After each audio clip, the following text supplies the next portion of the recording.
Anti-Düring. Friedrich Engels. Parte 3. Socialismo. Capítulo 1. Traços históricos. Vimos na introdução como os filósofos franceses do século XVIII, que abriram o caminho para a Revolução, apelavam para a razão como o único juiz de tudo quanto existe.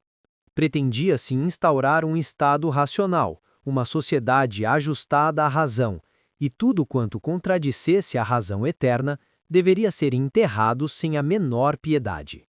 E vimos também que, na realidade, essa razão eterna não era senão a inteligência idealizada do homem da classe média daqueles tempos, do qual haveria de sair, em seguida, o burguês. Por isso, quando a Revolução Francesa tentou criar essa sociedade racional e esse estado da razão, viu-se que as novas instituições, por muito que se destacassem das antigas, ficavam ainda longe da razão absoluta. O estado da razão fracassara ruidosamente. O contrato social de Rousseau tomaria corpo no regime do terror e, fugindo dele e desconfiando já de seus próprios donos políticos, a burguesia foi refugiar-se, primeira, na corrupção do diretório e, por fim, sob a égide do despotismo napoleônico. A prometida paz eterna transformara-se numa interminável guerra de conquistas.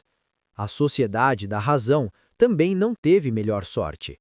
O antagonismo entre pobres e ricos, longe de desaparecer no bem-estar geral, aguçara-se ainda mais com o desaparecimento dos privilégios feudais e muitos outros que o atenuavam, e os estabelecimentos de beneficência que mitigavam um pouco o contraste da desigualdade.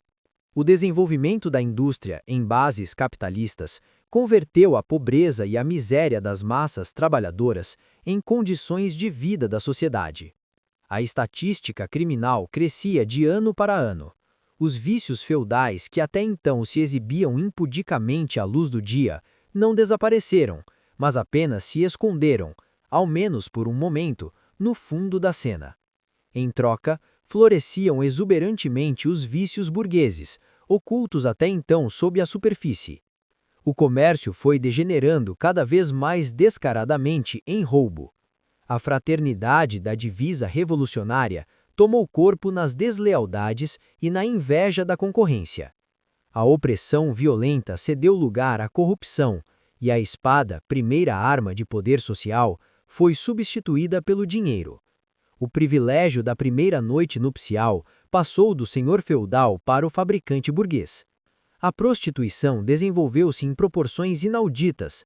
O casamento continuou sendo o que já era, a forma sancionada pela lei, o manto oficial com que se cobria a prostituição, seguida de uma abundância complementar de adultério. Numa palavra, comparadas com as brilhantes promessas dos racionalistas, as instituições políticas e sociais instauradas pela vitória da razão deram como resultados umas tristes e decepcionantes caricaturas. Só faltava mesmo que os homens pusessem em relevo o seu desengano.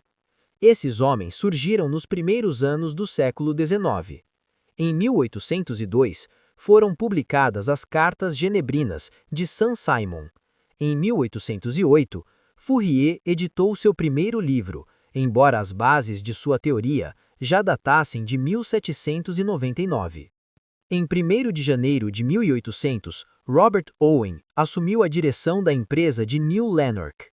Por aqueles tempos, todavia, o regime capitalista de produção e, com ele, o antagonismo entre a burguesia e o proletariado não haviam saído de sua fase incipiente. A grande indústria, que na Inglaterra acabava de nascer, era inteiramente desconhecida na França.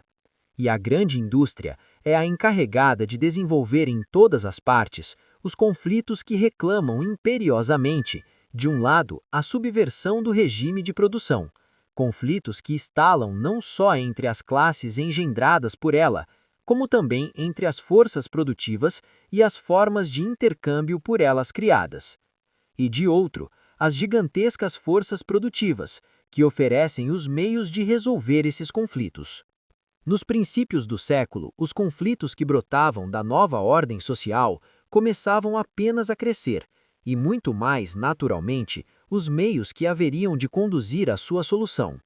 Se as massas desprotegidas de Paris conseguiram apossar-se por algum tempo do poder durante o regime do terror, foi somente para demonstrar até que ponto era impossível manter esse poder nas condições da época. O proletariado, que começava a destacar-se no seio dessas massas desprotegidas, como tronco de uma nova classe, mas ainda incapaz de desenvolver uma ação política própria, não representava nada mais do que um setor oprimido, castigado, ao qual, em sua incapacidade de valer-se a si mesmo, teria de ser dada a ajuda de fora, de cima, se possível. Essa situação histórica dá forma às doutrinas dos fundadores do socialismo. Suas teorias incipientes não fazem mais do que refletir o estado incipiente da produção capitalista, a embrionária situação da classe. Queria tirar do cérebro a solução dos problemas sociais, latentes ainda nas condições econômicas embrionárias da época. A sociedade não continha senão males, que a razão pensante era chamada a remediar. Tratava-se de descobrir um novo sistema, mais perfeito de ordem social, a fim de impô-lo à sociedade de fora para dentro, mediante propaganda e, se possível, pregando-o com exemplo, mediante experiências que servissem de modelo. Esses novos sistemas sociais nasciam condenados a mover-se no reino da utopia. Quanto mais detalhados, minuciosos, mais haveriam de degenerar forçosamente em puras fantasias. Por outra parte, todavia, o regime capitalista de produção, e com ele o antagonismo entre a burguesia e o proletariado, não haviam saído de sua fase incipiente. A grande indústria, que na Inglaterra acabava de nascer, era inteiramente desconhecida na França. E a grande indústria é a encarregada de desenvolver em todas as partes os conflitos que reclamam imperiosamente, de um lado, a subversão do regime de produção, conflitos que estalam não só entre as classes engendradas por ela, como também entre as forças produtivas e as formas de intercâmbio por elas criadas. E de outro, as gigantescas forças produtivas, que oferecem os meios de resolver esses conflitos. Nos princípios do século, os conflitos que brotavam da nova ordem social começavam apenas a crescer, e muito mais, naturalmente, os meios que haveriam de conduzir à sua solução. Se as massas desprotegidas de Paris conseguiram apossar-se por algum tempo do poder durante o regime do terror, foi somente para demonstrar até que ponto era impossível manter esse poder nas condições da época. O proletariado, que começava a destacar-se no seio dessas massas desprotegidas, como tronco de uma nova classe, mas ainda incapaz de desenvolver uma ação política própria, não representava nada mais do que um setor oprimido, castigado, ao qual, em sua incapacidade de valer-se a si mesmo, teria de ser dada a ajuda de fora, de cima, se possível. Essa situação histórica dá forma às doutrinas dos fundadores do socialismo. Suas teorias incipientes não fazem mais do que refletir o estado incipiente da produção capitalista, a embrionária situação da classe. Queria tirar do cérebro a solução dos problemas sociais, latentes ainda nas condições econômicas embrionárias da época. A sociedade não continha senão males, que a razão pensante era chamada a remediar. Tratava-se de descobrir um novo sistema, mais perfeito de ordem social, a fim de impô-lo à sociedade de fora para dentro, mediante propaganda e, se possível, pregando-o com exemplo, mediante experiências que servissem de modelo. Esses novos sistemas sociais nasciam condenados a mover-se no reino da utopia. Quanto mais detalhados, minuciosos, mais haveriam de degenerar forçosamente em puras fantasias. Baseados nisso, não há razão para nos determos nem um momento mais nesse aspecto já definitivamente incorporado ao passado. Deixemos que os trapeiros literários do tipo do Sr. Düring revolvam solenemente estas fantasias que hoje provocam riso para salientar sobre esse fundo a seriedade e a respeitabilidade do seu próprio sistema. Nós, longe de nos rirmos, nos admiramos das ideias geniais e dos geniais germes de ideias que nascem por toda parte sob esse invólucro de fantasia e que os filisteus, naturalmente, são incapazes de enxergar. Saint-Simon era filho da Grande Revolução Francesa, que estalou quando ainda não contava 30 anos. A Revolução Francesa foi a vitória do Terceiro Estado, isto é, da grande massa da nação a cujo cargo estavam a produção e o comércio sobre os fundamentos, até então ociosos e privilegiados da sociedade, a nobreza e o clero. Mas, de repente, verificou-se que a vitória do Terceiro Estado não era senão a vitória de uma parte muito pequena dele, a conquista do poder político pelo setor socialmente privilegiado dessa classe, a burguesia abastada. Essa burguesia soube, além disso, aproveitar-se da Revolução para enriquecer-se rapidamente, especulando com os bens confiscados e em seguida vendidos da aristocracia e da Igreja, e enganando a nação por meio dos fornecimentos ao exército. Foi precisamente o governo desses especuladores que, sob o Diretório, levou a França e a Revolução à beira da ruína, proporcionando a Napoleão o pretexto que desejava para o seu golpe de Estado. Por isso, no espírito de Saint-Simon, o antagonismo entre o Terceiro Estado e os setores privilegiados da sociedade tomou a forma de um antagonismo entre trabalhadores e homens ociosos. Os ociosos eram não só os antigos privilegiados, mas também os que viviam de suas rendas, sem interferir na produção nem no comércio. No conceito de trabalhadores, não entravam somente os operários assalariados, mas também os industriais, os comerciantes e os banqueiros. Que os ociosos haviam, no fundo, perdido os títulos que os capacitavam a dirigir espiritualmente e a governar politicamente o país, era um fato evidente que a Revolução tinha evidenciado de modo definitivo. E para Saint-Simon, as experiências do regime do terror faziam supor também que os sans-culottes, por sua vez, não tinham suficiente capacidade para isso. Então quem havia de dirigir e governar a nação? Segundo Saint-Simon, a ciência e a indústria, unidas por um novo laço religioso destinado a restaurar a unidade das ideias religiosas destruída desde a Reforma, um novo cristianismo forçosamente místico e rigorosamente hierárquico. Mas a ciência eram os sábios acadêmicos, e a indústria, em primeiro lugar, os burgueses ativos, os fabricantes, os comerciantes e os banqueiros. E esses mesmos burgueses, segundo as concepções de Saint-Simon, haveriam de se transformar numa espécie de funcionários públicos, de agentes sociais, mas conservariam sempre, diante dos operários, uma posição autoritária e economicamente privilegiada. Os banqueiros, principalmente, seriam chamados a regulamentar toda a produção social por meio de uma regulamentação de crédito. Esse modo de conceber a sociedade correspondia perfeitamente a uma época em que a grande indústria, e com ela o antagonismo entre a burguesia e o proletariado, começava a despontar na França. Saint-Simon, não obstante, insiste em que o que o preocupa sempre em primeiro lugar é a sorte da classe mais numerosa e mais pobre da sociedade. La classe la plus nombreuse est la plus pauvre. Já em suas cartas genebrinas, Saint-Simon sustenta a tese de que todos os homens devem trabalhar, e aí já se expressa a ideia de que o regime do terror era o governo das massas desprotegidas. Vede, grita-lhes, o que aconteceu na França quando vossos camaradas subiram ao poder, ocasionando uma epidemia de fome. Mas o conceber a Revolução Francesa como uma luta de classe entre a nobreza, a burguesia e os desprotegidos era um descobrimento verdadeiramente genial para o ano de 1802. Em 1818, Saint-Simon declara que a política é a ciência da produção e prediz a total absorção da política pela economia. E se aqui não se faz mais do que apontar a consciência de que a situação econômica é a base das instituições políticas, proclama-se já claramente a transformação do governo político sobre os homens numa gestão administrativa sobre as coisas e no governo direto sobre os processos de produção, que não é nem mais nem menos do que a ideia da abolição do Estado, que tanto ruído levanta hoje.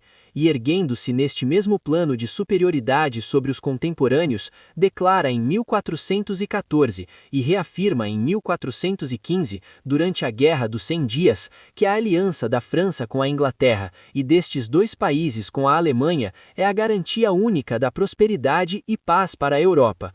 Para aconselhar aos franceses de 1515 uma aliança com os vencedores de Waterloo, era preciso seguramente mais valentia do que declarar uma guerra de palavras aos professores alemães.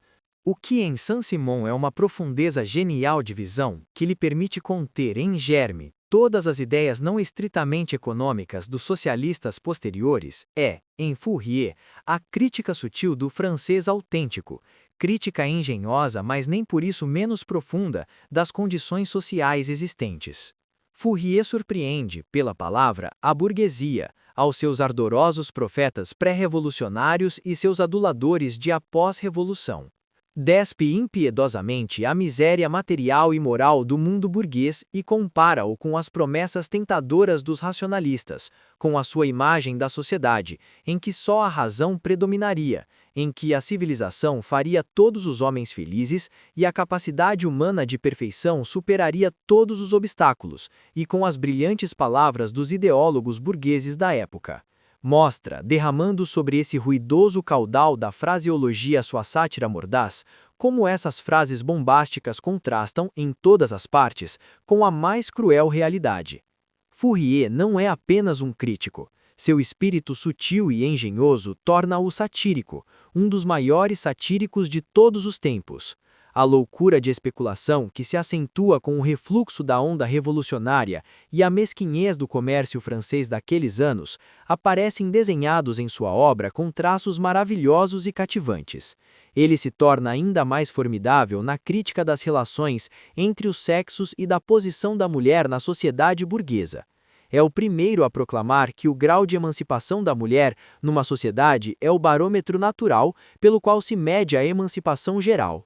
Onde mais se eleva Fourier, entretanto, é no modo por que concebe a história da sociedade.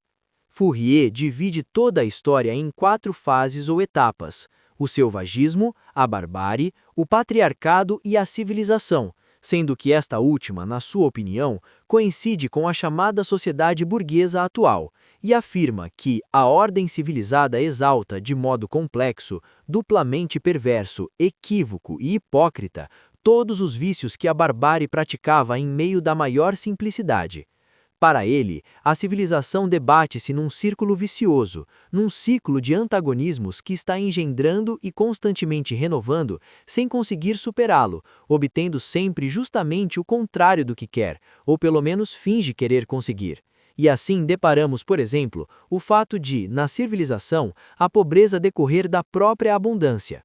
Como se vê, Fourier nameja a dialética com a mesma maestria de seu contemporâneo Hegel. Diante dos que se empavonam falando da ilimitada capacidade humana de perfeição, salienta com a mesma dialética que toda fase histórica tem, ao mesmo tempo, um lado ascendente e outro descendente, e projeta esta concepção sobre o futuro de toda a humanidade. E assim como Kant proclama na ciência da natureza o futuro desaparecimento da Terra, Fourier proclama na ciência histórica a extinção futura da humanidade. Enquanto o furacão da Revolução varria o solo da França, na Inglaterra se desenvolvia um processo revolucionário mais silencioso, mas nem por isso menos poderoso.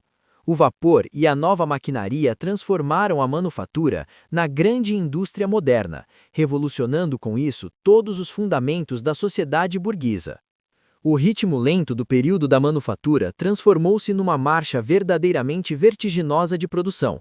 Com uma velocidade cada vez mais acerrada, ia-se operando a divisão da sociedade em 2 campos, os grandes capitalistas e os proletários, entre os quais já não ficava encravada a antiga classe média, com sua estabilidade, mas ao contrário, oscilava, levando vida insegura, uma massa instável de artesãos e pequenos comerciantes, a parte mais flutuante da população.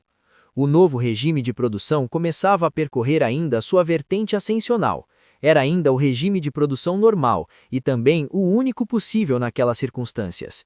E, entretanto, já engendrava toda uma série de abusos clamorosos, o amontoado de uma população arrancada de seu solo nas mais sórdidas habitações das grandes cidades, a dissolução de todos os laços tradicionais do costume, da submissão patriarcal, da família, a exploração abusiva do trabalho, que para as mulheres e para os menores, principalmente, tomava proporções exsustáveis.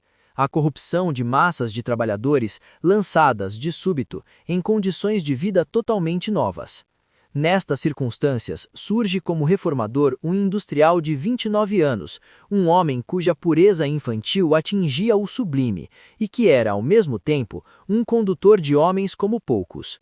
Robert Owen assimilou os ensinamentos dos materialistas do racionalismo, segundo os quais, se o caráter do homem é por um lado o produto de sua organização inata, é por outro lado o fruto das circunstâncias que o rodeiam durante sua vida, e principalmente durante o período de seu desenvolvimento. A maioria dos homens de sua classe viam na Revolução apenas caos e confusão, uma ocasião propícia para se pescar em águas turvas e enriquecer-se rapidamente. Owen viu nela o terreno adequado para pôr em prática sua tese favorita, transformando o caos em ordem.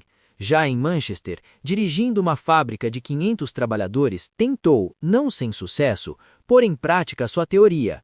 De 1800 a 1929, conduziu nesse mesmo sentido, embora com muito mais liberdade de iniciativa e com um sucesso que lhe valeu fama europeia, a grande fábrica de fios de algodão de New Lanark, na Escócia, da qual era sócio e gerente. Uma população operária que foi crescendo até chegar a 2.500 indivíduos, recrutada entre os elementos mais heterogêneos, a maioria dos quais sem qualquer princípio moral, converteu-se em suas mãos em uma perfeita colônia modelo, na qual não se conhecem a embriaguez, a polícia, o cárcere, os processos, os pobres nem a beneficência pública.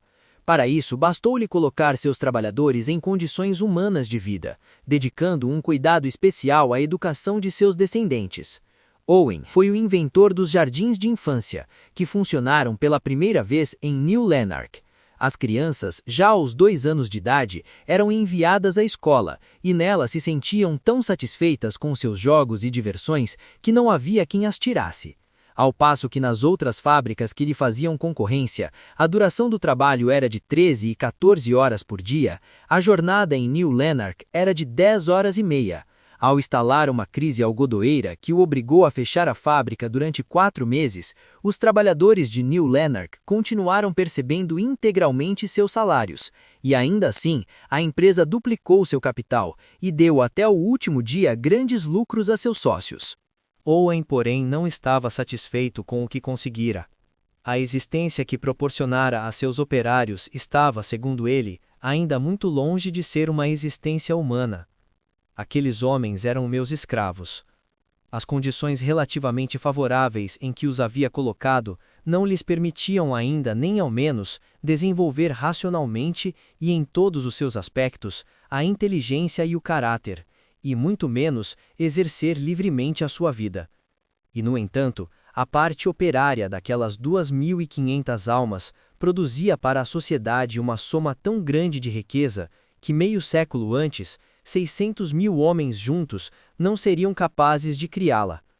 Eu me perguntava, para onde irá a diferença entre a riqueza consumida por estas 2.500 criaturas e a que teriam que consumir as 600.000 de outrora? A resposta não era difícil. Essa diferença destinava-se a abonar aos sócios da empresa os 5% de juros do capital de estabelecimento, o que importava em 300.000 libras esterlinas de lucros. E o caso de New Lanark era, ainda em maior medida, o de todas as fábricas da Inglaterra. Sem esta nova riqueza criada pelas máquinas, não teria sido possível levar a cabo as guerras que se fizeram para derrubar Napoleão e manter de pé os princípios da sociedade aristocrática. E, entretanto, este novo poder era obra da classe trabalhadora. A ela, portanto, deviam pertencer os seus frutos. As novas e gigantescas forças produtivas, que até então só haviam servido para enriquecer uma minoria e para a escravização das massas, lançavam, na opinião de Owen, os alicerces de uma nova estrutura social, e estavam destinadas a trabalhar apenas para o bem-estar geral, como propriedade coletiva de todos os membros da sociedade. E foi assim, por este caminho puramente industrial, como um fruto, por assim dizer, dos cálculos de um homem de negócios, que surgiu o comunismo oweniano, que conservou sempre este mesmo caráter prático. Em 1823, Owen propõe a criação de um sistema de colônias comunistas para combater a miséria irlandesa e apresenta em favor de sua proposta um orçamento completo de instalação, despesas anuais e receitas prováveis.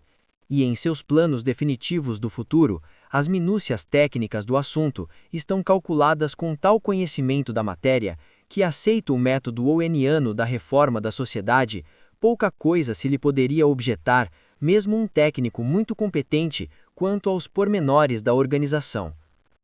Ao abraçar o comunismo, a vida de Owen transformou-se radicalmente. Enquanto se limitara a agir como filântropo, colheu riquezas, aplausos, honrarias e fama. Era o homem mais popular da Europa. Dispensavam-lhe entusiástica acolhida não só os homens de sua classe e posição social, como também os governantes e príncipes. Mas quando formulou suas teorias comunistas, a coisa mudou de aspecto. Segundo ele, os grandes obstáculos que se antepunham à reforma social eram principalmente a propriedade privada, a religião e a forma atual do matrimônio. E não ignorava o perigo que corria combatendo-os, nem podia ignorar que lhe estavam reservadas a condenação geral da sociedade oficial e a perda da posição que nela ocupava. Mas essa consideração não o deteve em seus impiedosos ataques àquelas instituições.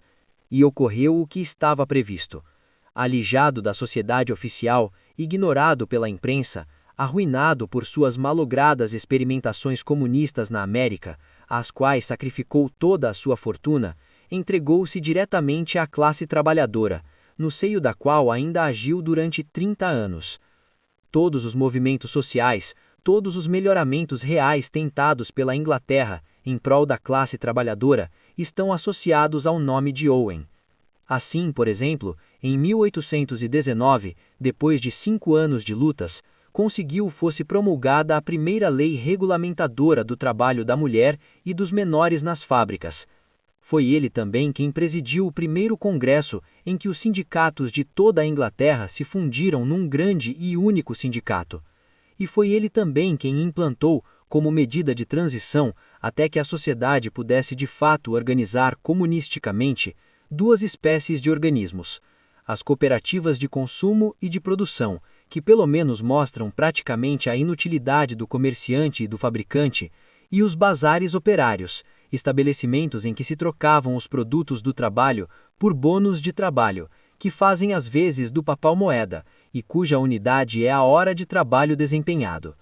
Estabelecimentos necessariamente fadados ao fracasso, mas que superam os bancos prudonianos de intercâmbio, muito posteriores, diferenciando-se destes principalmente porque não pretendem servir de panaceia universal para todos os males sociais, mas são, pura e simplesmente, um primeiro passo para a transformação radical da sociedade. São estes os homens que o olímpico Sr. Düring contempla dos cimos de sua verdade absoluta e de última instância, com o desprezo que salientamos na introdução. Este desprezo, pelo menos em parte, tem seu fundamento e sua razão, pois nasce, em última análise, de uma ignorância verdadeiramente assustadora das obras dos 3 utopistas.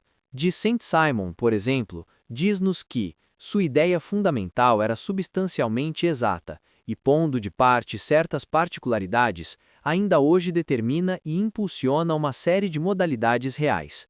Pois bem, apesar de não duvidarmos de que o Sr. Düring haja tido em suas mãos algumas das obras de Saint-Simon, em vão buscaremos nas 27 páginas impressas que lhe dedica a ideia fundamental de Saint-Simon, a que mais acima se refere, nem também atinamos com o que quer significar por si mesmo o quadro econômico de Quesnay, e por fim, queiramos ou não, temos de nos contentar com a afirmativa de que a imaginação e o efeito filantrópico, com a fantasiosa hipertensão própria dele, dominavam todo o mundo ideológico de Saint-Simon. Em Fourier, só vê e só toma em consideração as suas fantasias sobre o futuro, cheias de minúcias novelescas. Não duvidamos de que isso interesse muito mais para pôr em relevo a infinita superioridade do Sr. Düring sobre Fourier, do que o pesquisar como eles procura criticar por alto os fatos reais. Por alto, quando nele não há uma só página em que não brilhem as chamas de sua sátira e da crítica às misérias da tão endeusada civilização. É como se disséssemos que o Sr. Düring proclama por alto o Sr. Düring como o maior pensador de todos os séculos. E no que se refere a Robert Owen, para escrever as 12 páginas que lhe consagra, não teve outra fonte de informação senão a mísera bibliografia de Sargent, um filisteu que também não conhecia as obras mais importantes de Owen, as relativas ao matrimônio e à organização comunista da sociedade. Essa ignorância permite ao Sr. Düring lançar intrepidamente a afirmativa de que não há base para pressupor em Owen um comunismo decidido. Se houvesse tido em suas mãos o seu Book of the New Moral World, não só teria visto afirmado nele o mais definido comunismo, com o dever geral de trabalhar e o direito de participar equitativamente do produto do trabalho, equidade dentro de cada idade, como Owen salienta sempre, como também perfeitamente esboçado o edifício da sociedade comunista do futuro, com seus planos, a sua planta e a sua perspectiva. Mas quando o estudo das obras pessoais dos representantes da ideologia socialista se reduz ao simples conhecimento do título, ou quando muito de qual é o tema de alguns livros, como é o caso do Sr. Düring, não há outra solução senão precipitar-se em afirmativas absurdas e inventadas. Owen não só pregou o comunismo decidido, como também o praticou durante 5 anos, do fim da década de 1830 ao início da década de 1840, na colônia de Harmony Hall de Hampshire, cujo comunismo não deixava, quanto à sua decisão, nada a desejar. Eu mesmo tive ocasião de falar pessoalmente com várias pessoas que haviam pertencido a essa colônia comunista experimental. O que acontece é que Sargent ignora completamente a atividade de Owen entre os anos de 1836 e 1850. Por esse motivo, a profunda historiografia do Sr. Düring debate-se nas mais negras trevas. O Sr. Düring diz que Owen era, em todos os sentidos, um verdadeiro monstro de impertinência filantrópica. Pode dizê-lo o Sr. Düring. Entretanto, se a nós nos ocorresse dizer deste mesmo Sr. Düring, que nos fala do conteúdo de livros, que só conhece pelo título, e quando muito pelo assunto, que é, em todos os sentidos, um verdadeiro monstro de impertinência ignorante, em nossos lábios isso seria um insulto.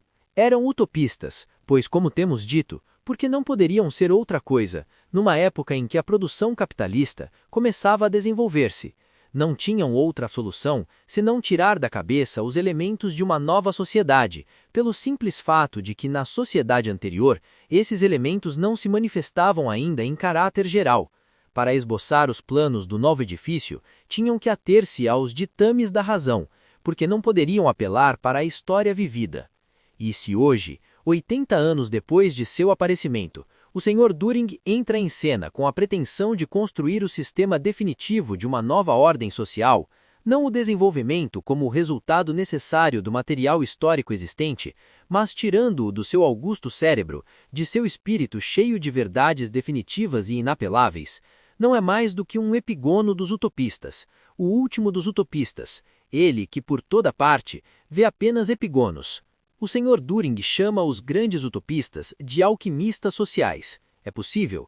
Também a alquimia foi necessária em seu tempo.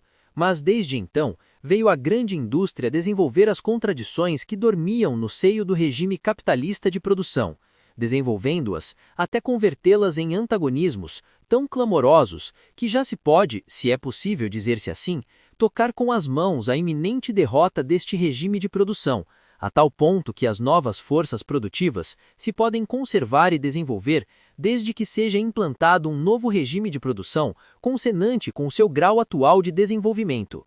A luta entre as duas classes criada pelo regime atual de produção e continuamente renovada em antagonismo cada vez mais acentuado invadiu todos os países civilizados, tornando-se cada dia mais violenta.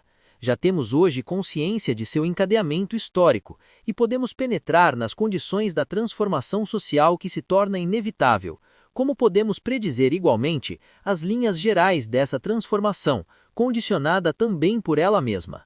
Quando o Sr. Düring, em vez de limitar-se ao material econômico existente, elabora, tirando de seu augusto cérebro, uma nova ordem social utópica, não só pratica a alquimia social, como também age como agiria alguém que, depois de descobrir e enunciar as leis da química moderna, teimasse em restaurar a alquimia em seu antigo esplendor, valendo-se dos pesos atômicos, das fórmulas moleculares, da valência dos átomos, da análise espectral e da cristalografia, para finalmente descobrir a pedra filosofal.